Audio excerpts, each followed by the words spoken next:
Hello and welcome to my channel, I Win to Lose Gaming, our first non-free 5-star limited male resonator in a while. Brant has arrived in Wuthering Waves. In this video, you'll learn everything you need to learn about Brant. Besides living out your dream of being a pirate, Brant is a fun rope-swinging, cowboy-whistling, anchor-dropping, fusion DPS healer shielder. But does he weigh you down, or does he set sail to the top of the meta? I left everything I know about him in this one guide.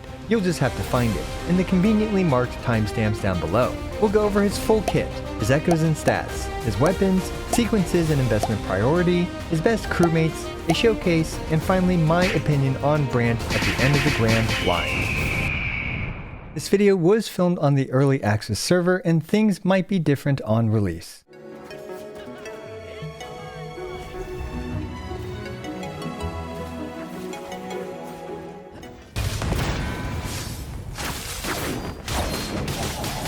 This but a splash!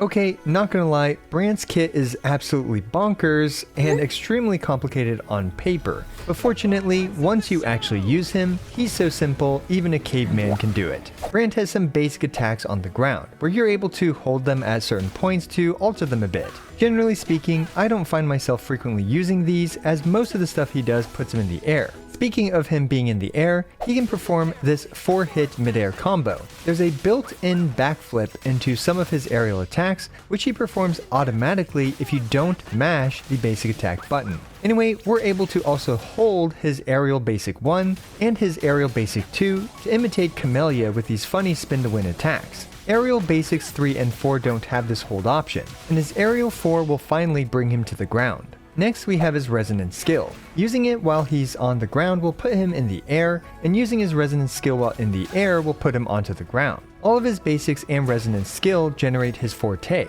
and when his forte is maxed, his resonance skill will change into this super anchor called Returned from Ashes, where he drops this massive anchor and generates a massive amount of concerto energy. If you can't tell, the payoff for his kit is his giant anchor, as it deals the most damage and generates a ton of concerto, I believe 50 concerto. Not only that, but once he drops the anchor, he also creates a pretty thick shield for the party, upward of 9,500 hit points or so. Not only that, but his forte also includes an attack buff for him based on his energy recharge stat, which caps out at 1,560 attack at 280% energy recharge. His forte also heals the party when he reaches 25%, 50%, 75%, and 100% of his forte bar. Last, we have his liberation. His liberation deals a bit of damage, heals your party based on his energy regen stat, typically around 1800 healing or so, puts you in the air, and most importantly, puts Brant into the aflame state, which doubles his forte generation from his basics and resonance skill.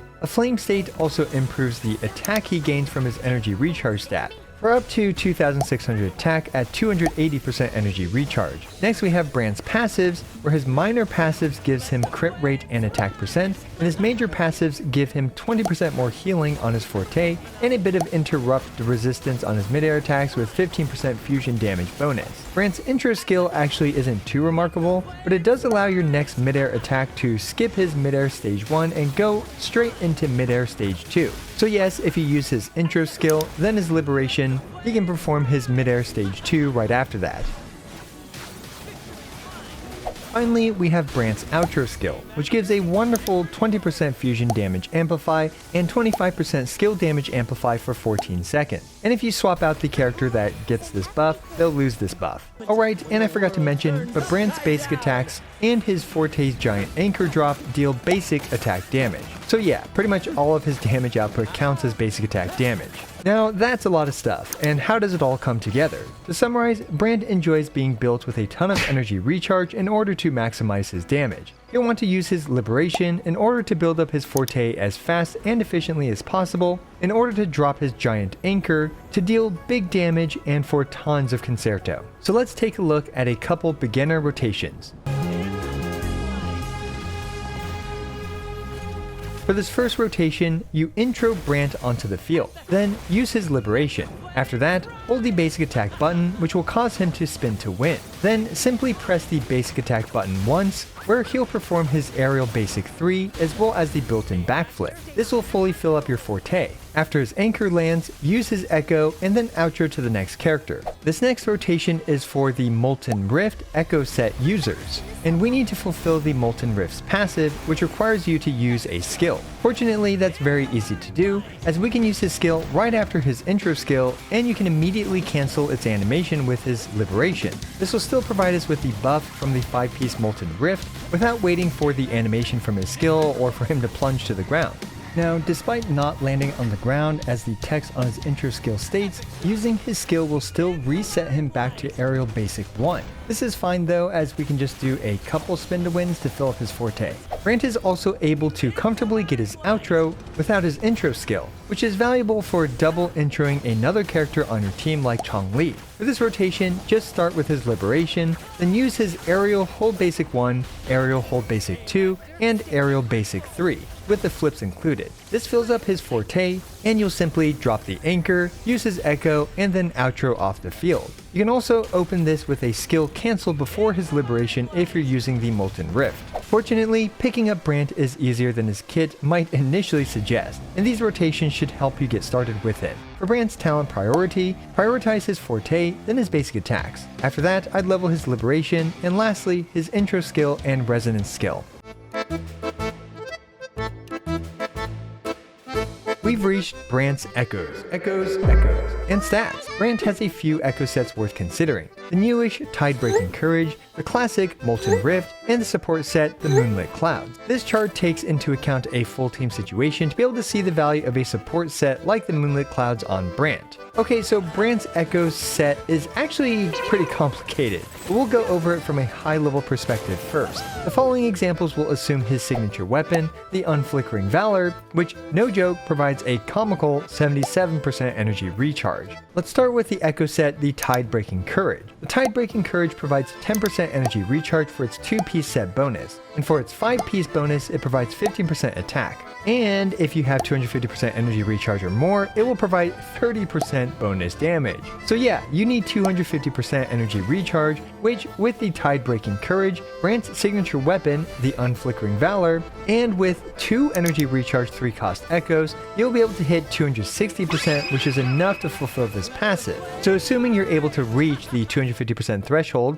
which spoilers, only a few weapons are capable of, which we'll talk more about in detail in the weapon section, the Tide-Breaking Courage is his best option. Brant does deal a very solid amount of damage, and as such, the Tide-Breaking Courage comes out a bit ahead of his other options. For the main slot echo, you want to use the Dragon of Dirge, which gives 12% fusion damage and 12% basic attack damage. Next we have the Molten Rift, which is an older echo set that many players might have a really good set of. It provides 10% fusion damage and 30% fusion damage after using his skill. With his signature weapon, it performs around 6% worse than the Tide-Breaking Courage. However, for most other weapons, which again we'll talk about more in the weapons section, the Molten Rift is significantly better, since most other weapons can't reach 250% energy recharge. Anyway, if you're using this set for the main echo, the Nightmare Inferno Rider is the way to go, since it provides 12% fusion damage. The last set to consider is the Moonlit Cloud set. Brant will focus more on buffing a potential DPS teammate like Chong-Li or Carlotta. Unfortunately, Brant's damage falls off a cliff with the Moonlit set, only dealing around 71.3% of the damage of a Tide-Breaking Courage. But Chong-Li in this case will do more damage here, which helps make up for Brant's damage loss. Still, the team's DPS does drop to 94.8%. Now I briefly wanted to mention the Rejuvenating Glow set. Brant isn't really the best user of this since his outro skill only buffs the next resonator, but you can run this in the interim while farming other echo sets, but overall we considered it to be pretty niche. As for the main stats, most players will likely be using the following setup: a 4-3-3-1-1 setup with crit rate as the main stat on the 4-cost echo, 2 energy recharge main stat echoes for the 3 costs, and of course attack percent for the 1-cost echoes. Now this chart does assume his signature weapon, the Unflickering Valor, which again provides 77% energy recharge. It's worth discussing that you should consider changing from double energy recharge main stat echoes with his signature weapons under certain situations. Because Brant gains extra attack from his energy recharge going up to 280%, no surprise, you want to get as much energy recharge as possible, at least up to 280%. Now, if you get Godly Echoes and a signature weapon, you could probably reach around 290+% energy recharge, which at this point,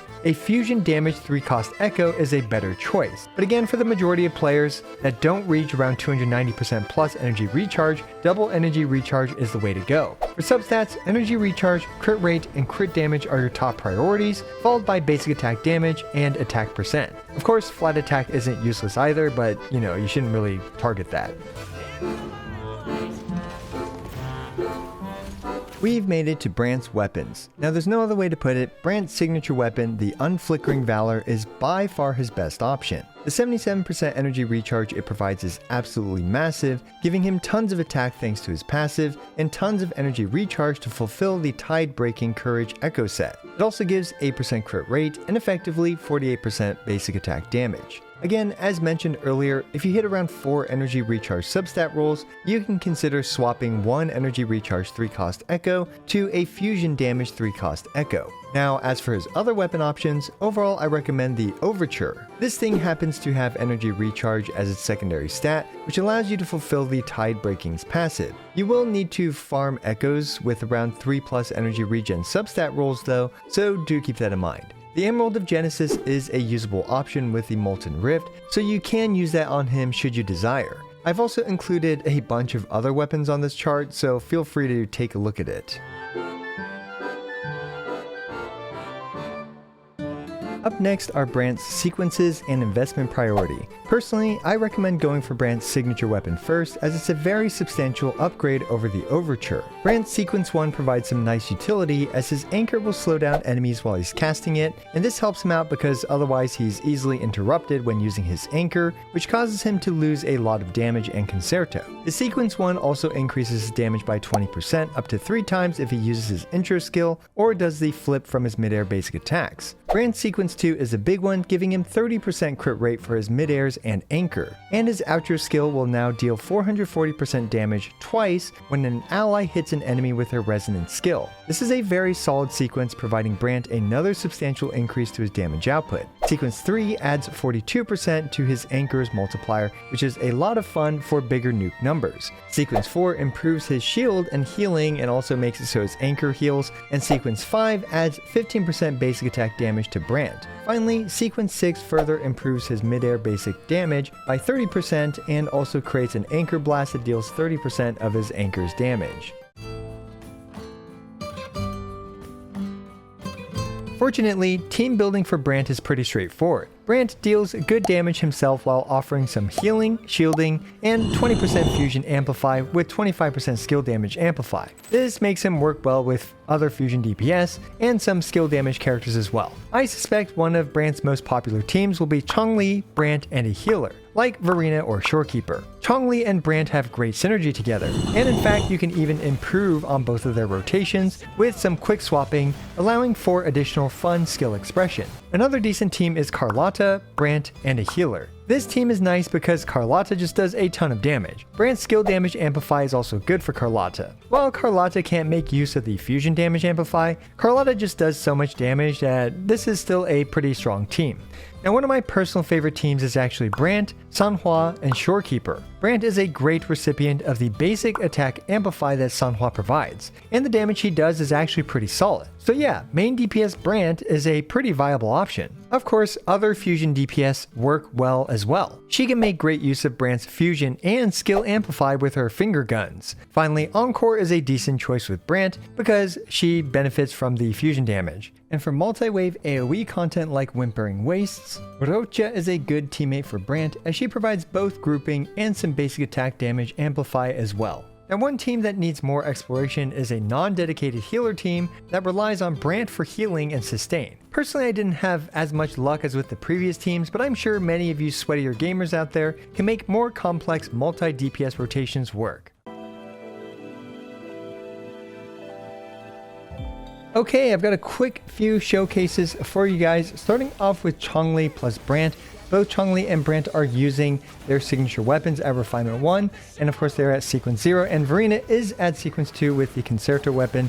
And I decided to choose Verena for this instead of Shorekeeper because It takes me 2 rotations regardless of whether I'm using Shorekeeper or Verena to finish this thing off. As such, in this situation, Verena's faster field time is helpful. So anyway, we can see here that Brant actually does deal a decent amount of damage. And in fact, we are double introing Changli on, so that way Changli isn't stuck using a bunch of, her basic attacks. You can just get intro into the Phoenix thing, into her skill, back into the Slam thing, which generates 2 of her forte every time that she does that. As such, personally, I like to use the double intro with Brant with Changli, but of course, there are many different ways to do the rotations, and this one is just a bit simpler than, for example, constant quick swapping in between all of Brant's attacks, which you can use his aerial B3 or B4, which lasts longer in order to quick swap Changli a bit more than with the current rotations that I've suggested, the beginner rotations that I've suggested for you guys. Now, the next showcase is actually going to be a main DPS Brant, and this time it's going to be against the Tempest Memphis, and this one actually does have negative 10% fusion resistance, which does help Brant out a bit. So anyway, we can see here that we're just going to go with it, and it's very typical Sanhua rotation.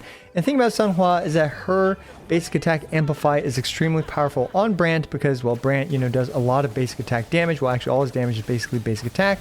Now, I'm not sure if I stuck with the typical rotation or not. I don't think I did.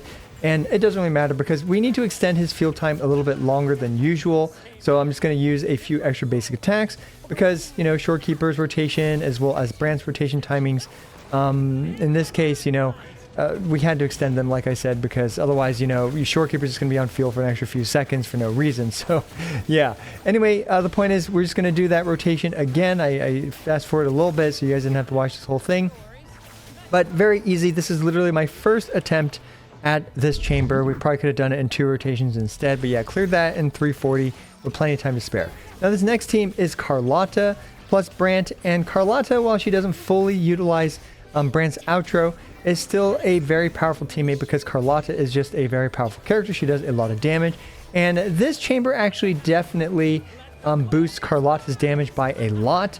I forget the exact boost for this, but yeah, it's like Glacio damage up the wazoo. So yeah, very Carlotta favored. But anyway, we can see we're just doing the same Brant rotation yet again, and here we go. We're just going to do this rotation with a Carlotta's very standard cookie cutter rotation where we do a couple flips and then we do her liberation. You can see it's doing huge damage to the Mech Abomination with better builds and a whole bunch of other stuff. You can expect to do even more damage with Carlotta there. So yeah, a very functional team as well. Granted, you have 2 different elements. Your damage is split between a couple different elements, and with the way the tower is, kind of favoring one element or the other. Well, yeah, it's still a great team, as you can see. Very usable team, and here we go. We should be clearing it any second now with a Brant anchor.